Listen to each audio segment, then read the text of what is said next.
nome dela é Ana Maria Camargo, é mestre em educação e eu acho que eu posso te chamar assim, né, Ana? Uma ativista por uma educação mais livre, né? Boa noite. Boa noite, obrigada pelo convite, Bruno, Rodrigo, um prazer estar aqui falando com vocês. Eu acho que sim, Bruno, eu acho que é uma boa maneira de falar sobre o que eu faço. Eu faço ativismo por uma educação mais livre, e mais do que isso, eu tenho tentado tornar esse ativismo em práticas de políticas educacionais liberais. Eu tenho feito isso desde... Na verdade, assim, informalmente, eu acho que desde 2018, quando teve a campanha para o governo, então eu trabalhei na equipe de educação do governador Zema, e no planejamento, né, durante a campanha, né, não depois que ele foi eleito, durante a campanha tinha a equipe para planejar o programa dele de educação, e também do candidato Matheus Bandeira, do Rio Grande do Sul, que acabou não se elegendo, infelizmente, mas, enfim, então, desde aquela época, ainda que informalmente, eu tenho voltado meus esforços para conseguir tornar ideias liberais relacionadas à educação em propostas de políticas para que possam ser implementadas. No ano passado, eu participei de uma instituição, um instituto que foi criado, o EdChoice Brasil, foi criado por um amigo meu, Gabriel Mendes, e eu trabalhava eu criava conteúdo, né, para o site, e então, mais uma vez, voltado para a difusão das ideias e de políticas educacionais liberais. A gente deu um curso no ano passado, que foi bastante bacana, um curso sobre políticas educacionais liberais. Nós tivemos, inclusive, na nossa turma, alguns que na época, no ano passado, eram candidatos a vereador. Tivemos um candidato a prefeito também, que era o candidato de Cuiabá, do Novo, que participou do nosso curso. E o que aconteceu foi que depois Gabriel, que é o dono do projeto, enfim, ele agora está trabalhando como diretor de ensino lá em Uberaba. Então, assim, não está focando muito nesse momento no EdChoice Brasil, mas ainda existe, enfim, eu acho que ainda vai ter um caminho longo pela frente.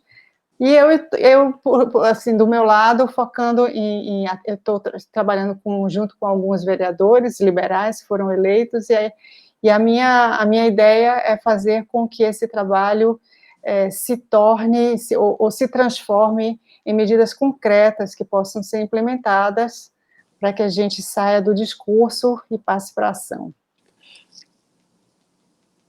Posso pegar a palavra? Eu ia fazer uma breve introdução a respeito do tema, e aí eu acho que melhor assim você já começa depois com tudo. Eu torço muito pela educação, não só porque eu tenho filhos e a gente vê a precariedade da educação, mas por conta dos dados que eu levantei aqui. Eu vou só falar rapidamente o que eu anotei. O Brasil hoje gasta, isso são dados, acho que agora de 2010, se eu não me engano, 2018, o Brasil gasta 4,2% do PIB em educação. Deu uma diminuída, o PIB do Brasil também teve uma diferença no meio do caminho, mas é acima da média dos países da OCDE, que é 3,2% do PIB. No PISA de 2018, em compensação, de 80 países avaliados, a gente ficou em 57º lugar em leitura, foi uma leve melhora, mas ainda é muito ruim. Lugar 72 em matemática e 66 em ciências. E eu acho que é a partir daí que a gente precisa partir. A gente gasta muito e tem resultados horrorosos. Rodrigo. Bom, boa noite, primeiramente, a todos. É um prazeraço, de verdade, sem bajulação barata. Toda vez que a gente entra em assuntos de educação, eu fico extremamente motivado. Sou fã da Ana, assim como sempre disse, sou fã do Juliano Mioto, pessoas que olham para a educação como a porta de saída desse aprisionamento, desse looping que a gente vive, né, Ana? Eu acho que você também pensa assim. A gente fica discutindo Mises, Rand, sei lá, Hayek, com a desestatização da moeda, coisas tão complexas. E hoje eu estava na obra e logo cedo começou o assunto de que nós precisávamos juntar um grupo de empresários em Araçatuba para juntar uma grana e botar o dinheiro no caixa para fazer a imunização de todo mundo. Aí conversa vai, conversa vem, quanto que chega? 9,75 de dólares a vacina em Araçatuba, da Sputnik 5, papapá, ok. Aí uma das pessoas que trabalham comigo virou uma pessoa que trabalha na construção civil, um dos piores salários que existe, né? Falou, 9,75 e quanto 10 em real? Uns 50 reais, né? 60 reais. Aí o cara me fez uma pergunta. Mas peraí, só custa isso? Opa, peraí que teve alguém que quis participar da live. Quietinha, tchau. E aí, eu falei, sim, só custa 60 reais. Mas eu tenho condição de pagar isso. E aí eu falei assim, aí que eu fui cair em mim, né? Eu falei, poxa, de fato, ele tem condição de pagar isso, ele, para a família dele. E só... Bruno, continua aí que eu vou ter que parar aqui. Pera um minutinho. Não, vamos lá. Então, Ana, conta pra gente. O que acontece? Eu li o seu livro Educar e Libertar, que você escreveu. Você escreveu não, você coordenou, né, junto com o Juliano Mioto. E eu vi muitos dados interessantes lá. Só que os dados de lá são agora da década de 2010, mais ou menos, até 2010, né? A situação continua a mesma? Desculpe, a sua última pergunta eu não ouvi. A situação do país continua a mesma? Se ela piorou, melhorou, como que está agora? Em relação ao PISA, piorou um pouquinho. Piorou um pouquinho. Assim,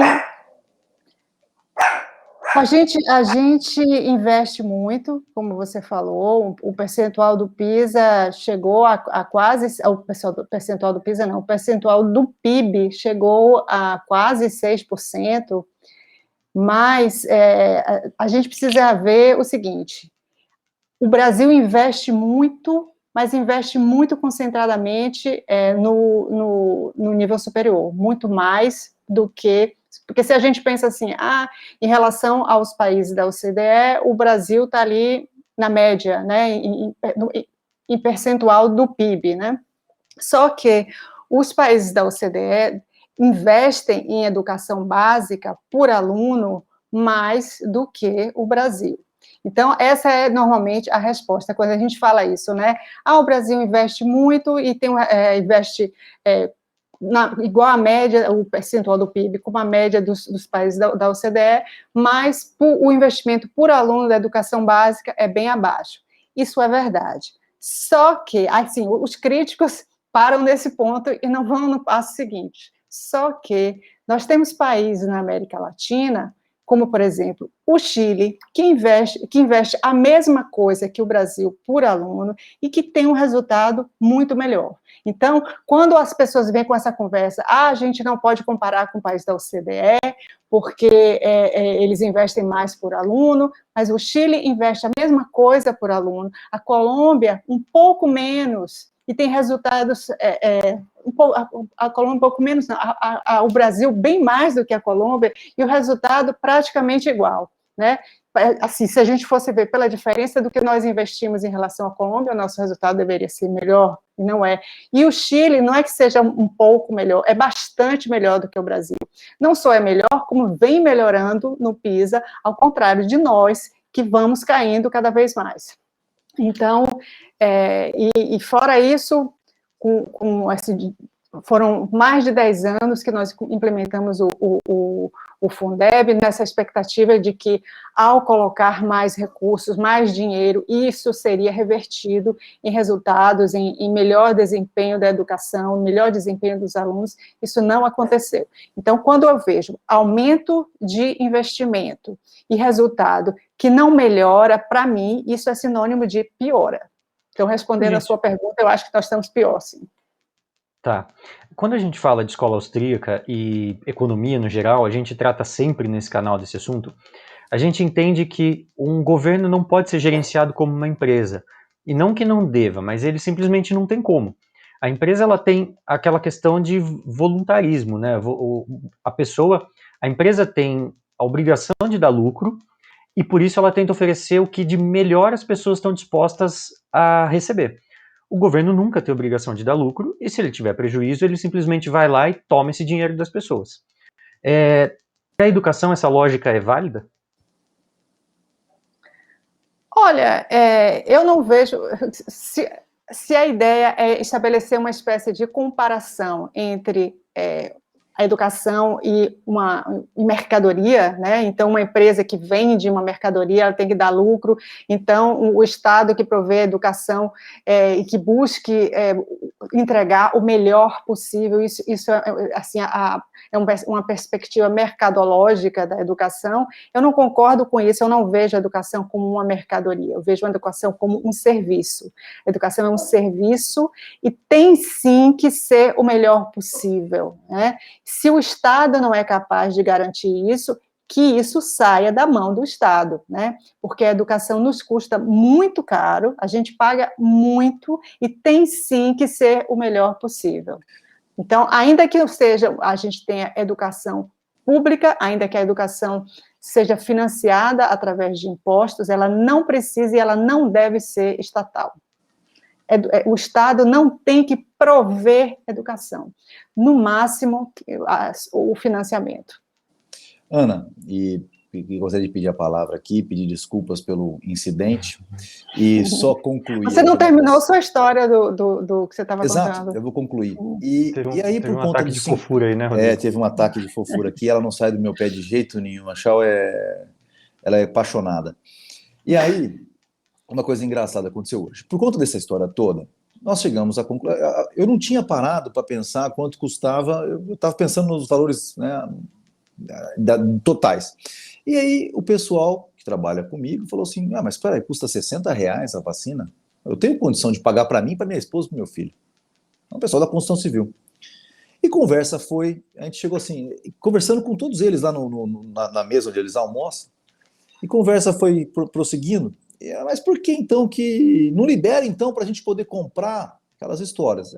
Poxa vida, porque o Estado pensa que se ele liberar para poder comprar, ele vai estar prejudicando os mais pobres. E aí, o pessoal falou assim, tenha santa paciência, Rodrigo, se a gente pode comprar, manda o Estado, em vez de a gente ficar preso a nossa sina de pegar e morrer, ou sei lá o quê, manda liberar esse negócio. Aí conversa continuou caminhando, falou assim, poxa, por que isso acontece? Aí eu falei assim, olha, na minha concepção, nossos pais, nós e nossos filhos, fomos entorpecidos pelo Estado numa cultura, né, nos oferecer uma educação completamente voltada para um coletivismo que vai nos afundar cada vez mais. Se eu tivesse que investir em alguma coisa sempre, para a gente sair desse looping que é tenebroso, que a gente vive hoje em dia, obviamente que seria em educação. Se você gostou desse corte, tem que ver o que sai ao vivo. Então deixe seu like, compartilhe e se inscreve para não perder os próximos vídeos.